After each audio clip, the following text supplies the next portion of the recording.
souls in my nation, but for a continent whose stories have been twisted, whose pain has been ignored, and whose dignity has been repeatedly auctioned off at the altar of foreign interests. Africa is not Tobago. Africa is not a battlefield. Africa is not your experiment, your puppet, your warehouse of raw materials. What was initially meant to be a diplomatic show of power for the West quickly turned into a political catastrophe for one of America's most ambitious young politicians. On one side, JD Vance, Vice President of the United States and darling of conservative nationalists, and on the other, Ibrahim Traoré, the 37-year-old president of Burkina Faso, a revolutionary leader reshaping African politics. The conflict began quietly in February 2026 during a G20 summit in Geneva. Vance, in a confident speech, criticized what he called anti-colonial populism, a clear jab at African governments like Burkina Faso. Though he never mentioned Traoré by name, the implication was unmistakable. Within hours, African and European media connected the dots, and Burkina Faso's press fired back, accusing Vance of having no moral high ground. Traoré responded days later, calling out Vance's democracy and leadership. A public debate was soon proposed, and both leaders agreed. Vance, armed with years of political experience,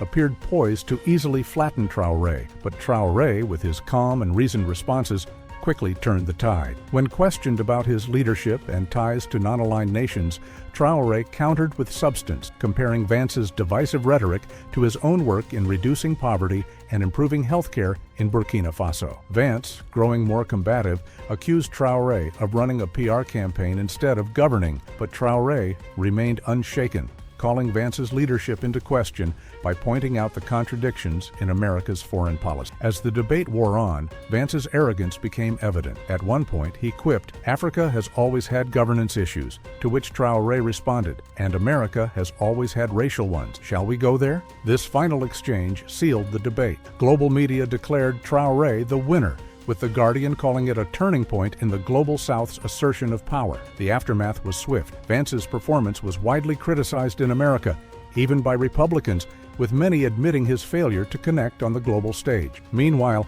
Traoré's reputation skyrocketed. He was invited to speak at the UN and the World Economic Forum, where his powerful message on African sovereignty resonated with a global audience. Traoré's diplomatic success also led to his nomination for the Nobel Peace Prize, and he was hailed as a new model of African leadership, one that embraced self-determination and unity. A year later, Ibrahim Traoré was named Times Person of the Year. His rise was not just about his ability to speak well, but about the substance of his leadership. His policies in Burkina Faso, including significant reductions in poverty and the successful implementation of universal health care, were being noticed globally. Traoré's leadership was seen as a challenge to the old colonial power structures that had long defined Africa's place in the world. For many Africans, Traoré became a symbol of resistance and hope, a reminder that Africa could shape its own future without being beholden to foreign powers. His diplomatic victories were not just a personal triumph. They marked the beginning of a new phase in African leadership,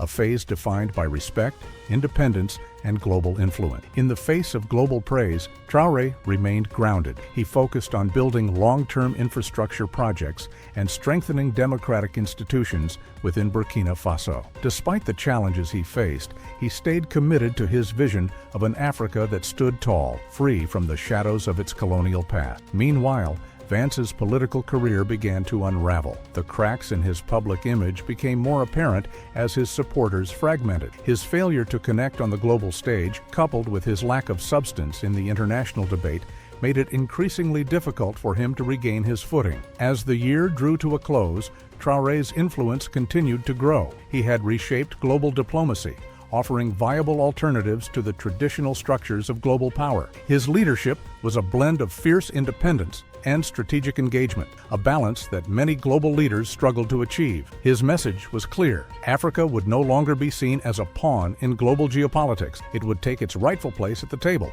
armed not with military might, but with the strength of its convictions, its values, and its people.